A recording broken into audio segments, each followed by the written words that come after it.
Alright everybody, here's the second songwriting session for this YouTube channel.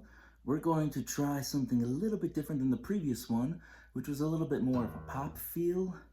Now we're going to try to go for more of a rock feel. So whenever it comes to writing a rock song, now just like before, I'm going to put a capo on, because one of the tricks that I've learned is you can do the same riff or the same chord progression, but then switch it up a little bit and then put the capo on to put it in a different key. So for example, I have this one riff I worked out called, and I made a whole instrumental song based on that. So all I have to do is just, instead of picking it, mess around with it, like a riff, or like a strum riff.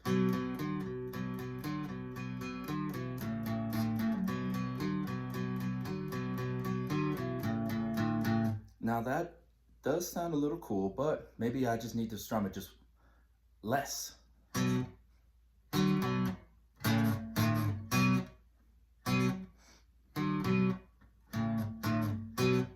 Now that sounds cool.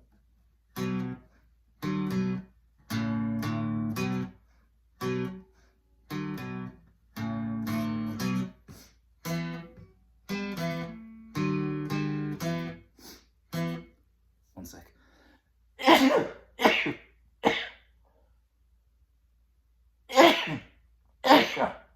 Excuse me.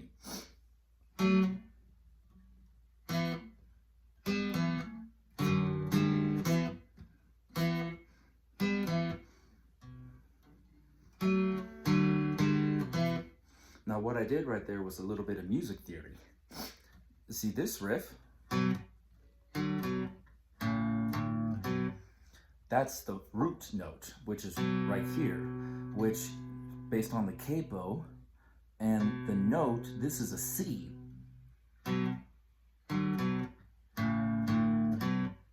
That's a C note. So if I go to the 4, that would be an F note. All I have to do is just repeat the pattern in a different position on the guitar, and there you go. You can come up with a whole verse based off that, or even a chorus, depending on what you want. In fact, let's try it as a chorus, just to keep things interesting.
Okay, so right there what I did, I just, instead of strumming out the chord like that and letting it ring, I just palm muted and strummed it with some 8th notes or 16th notes, depending on whichever one you want to call them. And then I did the same chord shape with the tail part of the riff. So I hold it with my pointer finger and my middle finger, which if we were to put it down in the regular position, that's a C chord, just without the other two or three strings. That's a major chord, which musically, in terms of theory, makes sense with what I'm doing. That music, in terms of music theory, makes sense because I'm playing the notes in the key, all the notes, the correct notes in the scale, in the scale.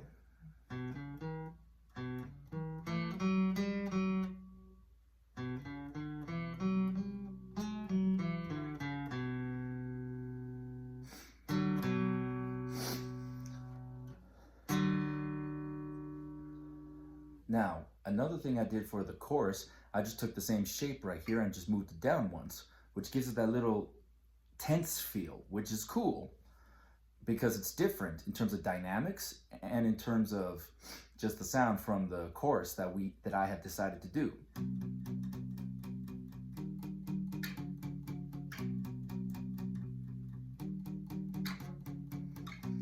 Now, I've done that chord progression and that riff style with earlier songs. So I'm just repurposing them for this particular song. So if you are writing a song and you had an idea from the past, just try it on your new songs and either tweak it a little bit or use a capo. Now let's start from the verse and go into the chorus.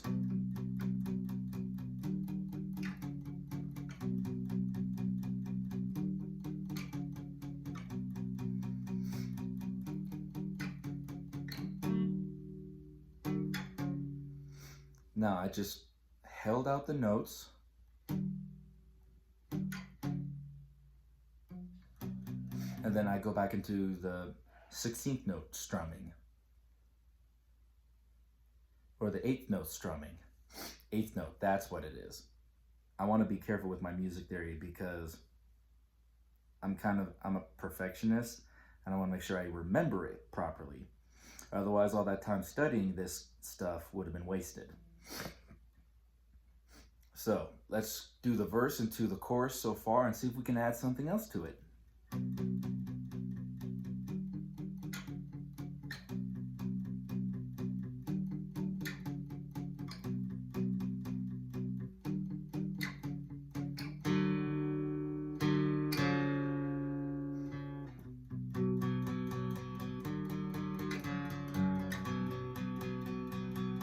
Now what you see right there, I palm muted the first part, then with the held out notes, I unpalm muted it. So let's try that again.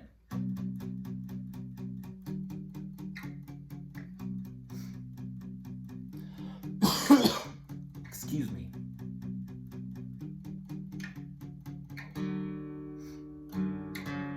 Now let's try without palm muting.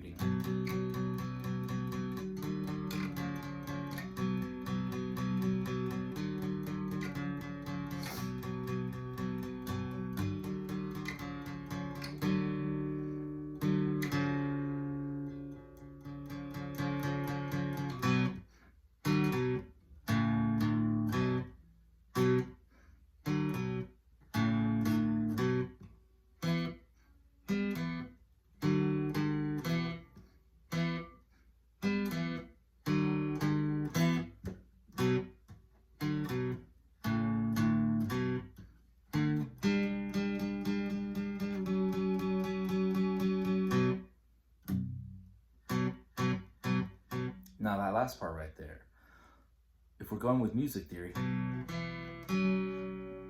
this right here is the 5th off of the root, off of the 1 chord. But I still went with the minor key.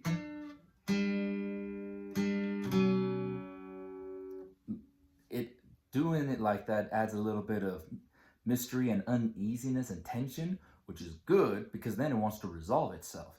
And I can resolve itself back into the verse. Now, let's try the verse and the chorus with that little lick at the end and see what happens.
Now right there, some more music theory. In old school rock and roll, they did the 1-4-5 progression, but they did it like, but one of the ways they did it was like this.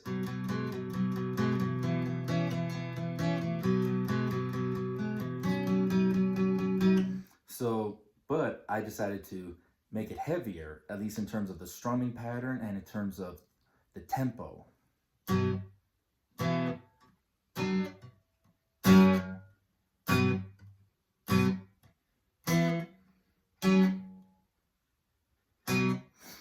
Now, a little bit of music theory. The flat in a guitar, well, what I did was a basic bar chord. Now, the basic bar chord over here, from the third string, you have to do a finger right here, so you get a power chord, but then you got to add a finger right here on the fifth string in order for it to have that full bar chord sound. And then in order to go higher up, you hold that pattern, but you put your pinky right here on the fifth string, the ring finger right here on the fourth string, and then the pointer finger right here on the third string. So.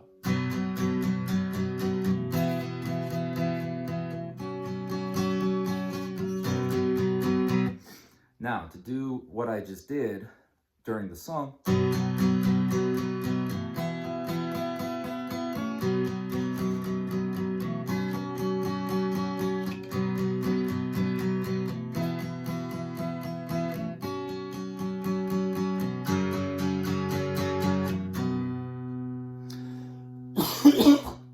excuse me. Now, this note is the same as that note. That chord and that chord are the same chord. They're just up an octave. They're just differentiated by an octave, but they're connected by this root note right here. So, playing this chord right here, all I have to do is just bar, meaning press my finger down across two or more strings. Notice how that sounds good. And then, that also sounds good. So that's a little bit of theory behind a chord progression so that you can add a fuller sound. Now, I'm not the only one who does this. Lots of bands do this. I mean, U2 does this. The Edge, the guitarist for U2 does this. This is where I learned it from. And it sounds cool, especially when I put it with the chord progression.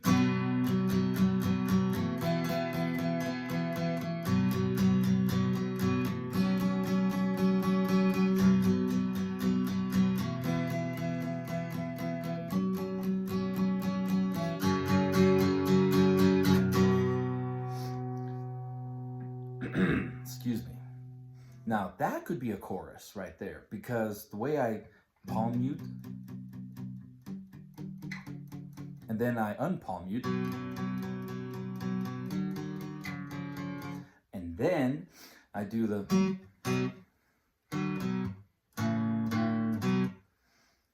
it's like it's building up pressure. Now I like that in a song. One of my favorite songs is Stairway to Heaven by Led Zeppelin. And that's a song where it builds up into a crescendo. And then if I combine the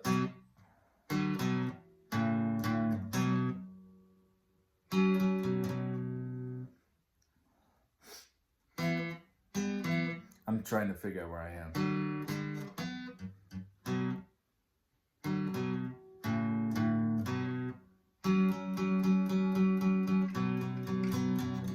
Now, one thing I can do right there, though, to lead up into the heavy strumming part is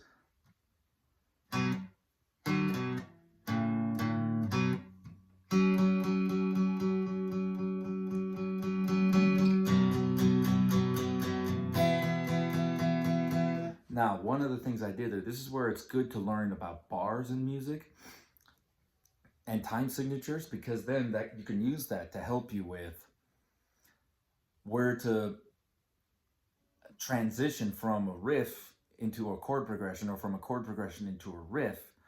This is good for rock music. You don't need to know music theory to know this part. It just helps. But one of the things that I was doing right here was holding it out for an extra bar. 1, 2, 2, 3, 4, 1, 2. And I would play it harder to transition into what I'm calling the chorus riff, which is hard in terms of how hard I'm hitting the strings. So let's put the whole song together so far and see what happens.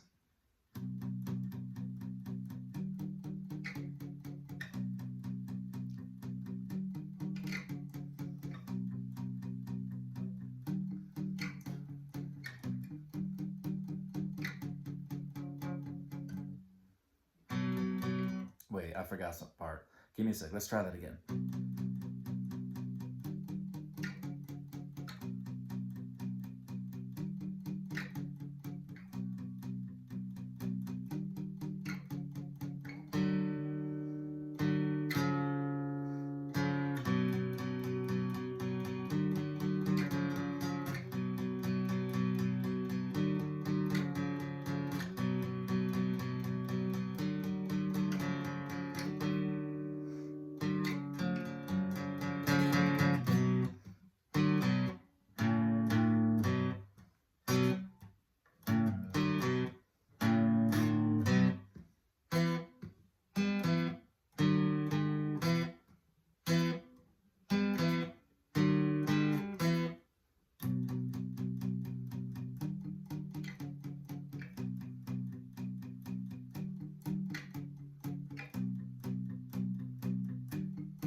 Now that, to me, sounds like a good rock song.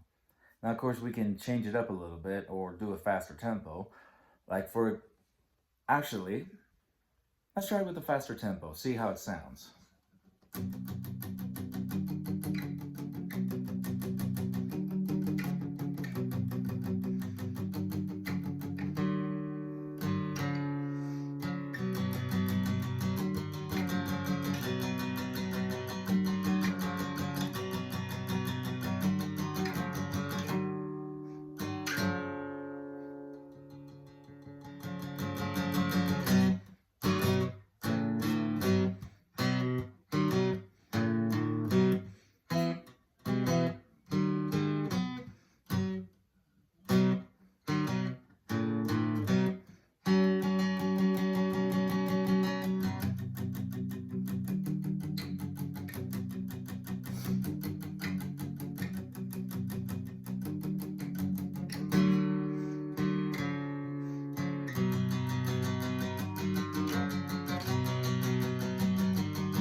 Tell me what you think in the comments about that. Personally, I think it sounds cool either way. Though, also personally, I would prefer to play it faster just because I like it's rock music and it should be energetic and should be fun. And to me, that sounded fun. That sounded like something people who aren't familiar with rock music or are familiar with rock music could get into and enjoy.